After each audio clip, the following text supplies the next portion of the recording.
Hello students, today we will start with the function of biological cell organelles.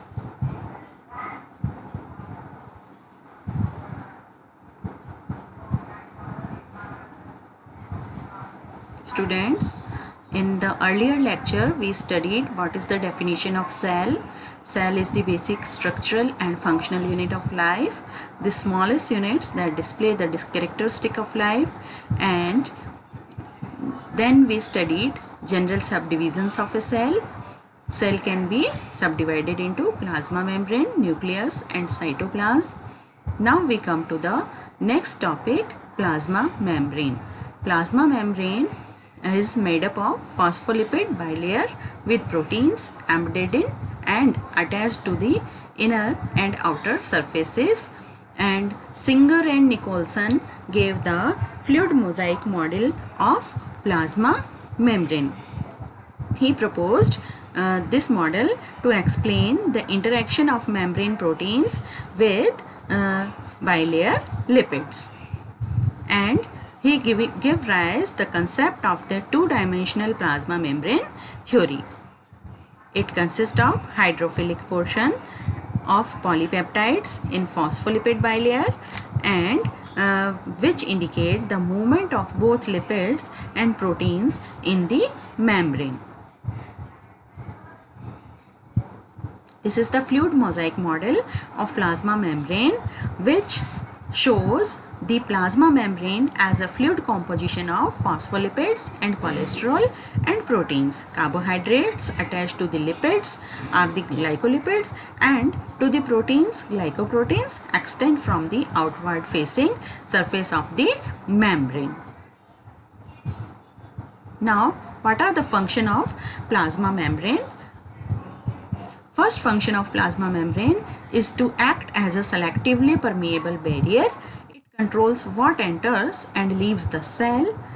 The phospholipids are liquid at the body temperature, so protein float around in the membrane and they work as a fluid mosaic.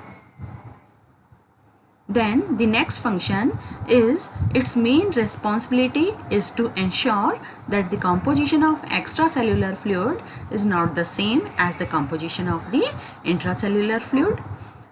It allows water-soluble substances like salts and nutrients to cross the membrane with the aid of protein channels, which are selective about what can pass through it. Lipids can pass directly through bilayer by diffusion, and these act as the attachment site of the cytoskeleton, acts for the inner support of the cell. The glycocalyx of the plasma membrane. Glycocalyx is what? It is the protein and carbohydrate coat covering and the extracellular surface of the plasma membrane. What is its function? It allows the attachment to other cells. It allows the cell to interact with the environment. It gives each person's cell a distinctive surface, that is, it allows our body to recognize foreign tissues as different from our own, that is, blood type and transplant resection. Then we come to the next cell organelle, which is called as nucleus. Nucleus is the regulatory center of the cell. We all know nucleus is the regulatory center and it is the central or heaviest part of the cell. It have 150 angstrom pores, and pores are present to allow the passage of materials from the cytoplasm to the nucleus. Pores are bigger to allow the passage to larger molecules, for example proteins, nucleic acids, etc. The nucleolus is also present in the pores. This is the complete cell structure where it is the nucleus, and inside the nucleus there is the central part which is called as nucleolus. The outermost layer of the nucleus is nuclear envelope, and it is made up of phospholipid bilayer and nuclear pores. What is its function? Nuclear envelope controls what enters or leaves the nucleus, and things only go in or out by passing through protein channels which are selective. Nuclear membrane encloses all the chromosomes. The thread-like part of the nucleus, which is scattered in whole of the nucleus, nucleoplasm, is called as chromatin. It is distributed throughout the nucleus. It forms the chromosomes before cell division, which are long strands of molecules of DNA. This DNA regulates all cell activities yet it never leaves the nucleus. How is it possible? Because it produces RNA, which are short messenger molecules that exit through the nuclear pores. RNA carries instructions out into the cytoplasm. Nucleolus is the site of ribosome synthesis. It is a compartment in the nucleus where ribosomes are assembled. Ribosomes are then moved out into the cytoplasm through nuclear pores. Ribosomes and DNA work together outside the nucleus to build all the proteins in the cell. This is the diagram of nucleus with nuclear membrane. Nuclear membrane have pores, and this is the central part of the nucleus, which is called as nucleolus, and this is the chromatin, which is scattered throughout the nucleus. Now we come to the next cell organelle, which is called ribosome. Ribosome are the site of protein synthesis. These are assembled in the nucleus, nucleolus, and these are exported into the cytoplasm. Two types of ribosomes are there, free ribosomes and bound ribosomes. Free ribosomes are unbound in the fluid cytoplasm and produce proteins for use in the cell. Bound ribosomes are attached to the endoplasmic reticulum, produce proteins for export or for the plasma membrane. Then we come to the fluid portion, which is called as cytoplasm. It is composed of water with dissolved salts, nutrients and enzymes, and it is enzymes are the proteins that do a particular job. And the fluid portion, that is the cytoplasm, is the site of many metabolic reactions. Then cytoskeleton. It is the network of protein fiber. It is extending throughout the fluid cytoplasm. What are the functions of cytoskeleton? It supports and it gives the structure for the cell, and it is very dynamic, always remodeling itself. It is critical for the cells to divide and copy themselves. Then cell organelles. The first cell organelle we have read about nucleus. The second cell organelle is the mitochondrion. Mitochondria is the thread granule and is a major source of cells' energy.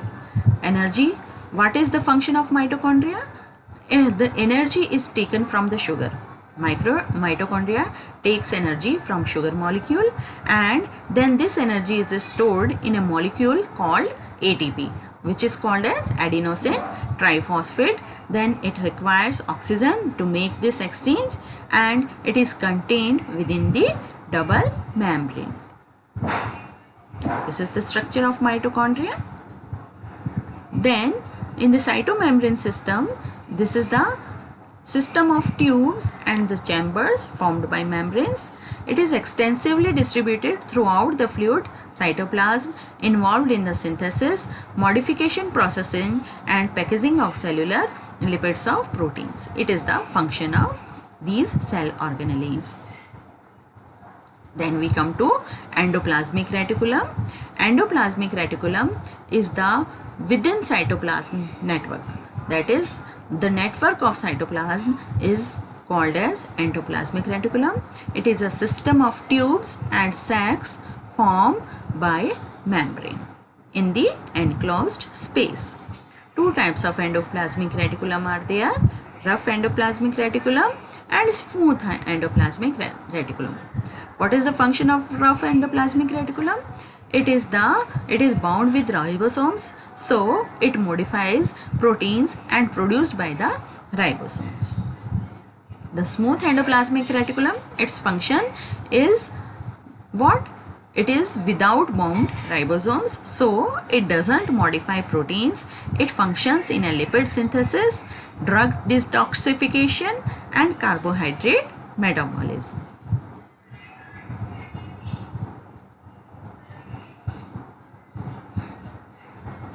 This is the diagram of endoplasmic reticulum.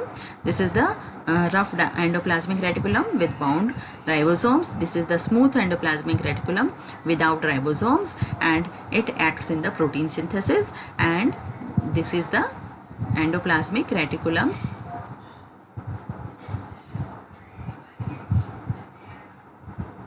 diagram. Now we come to the next apparatus, which is called as Golgi apparatus or Golgi body.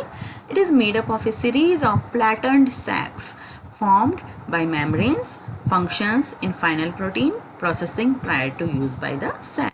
What is the function of Golgi apparatus? The proteins get shuffled from endoplasmic reticulum to one end of the Golgi.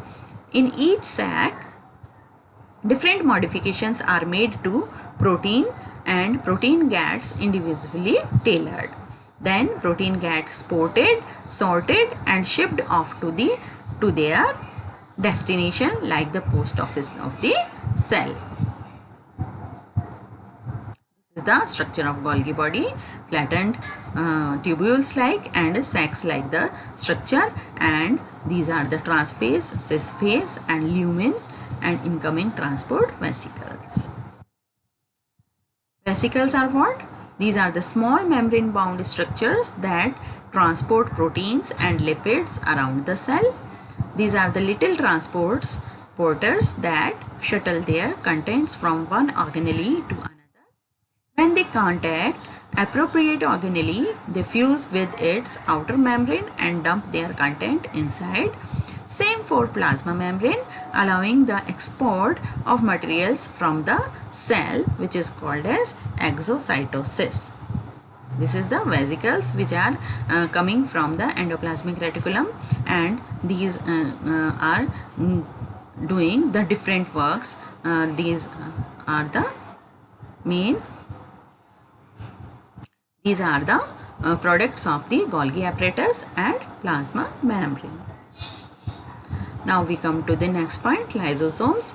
Lysosomes are the membrane-bound vesicles that contains digestive enzymes or toxic chemicals. Their function is to merge with the vesicles containing food particles invading bacteria. Their harsh chemicals and enzymes degrade the food or bacteria without harming rest of the cell. So these are called as suicidal bags of the cells. This is the structure of ribosome with the membrane, and hydrolytic enzymes are enzyme mixtures are there, and they also do the transport. Proteins are present on the membrane of the lysosome.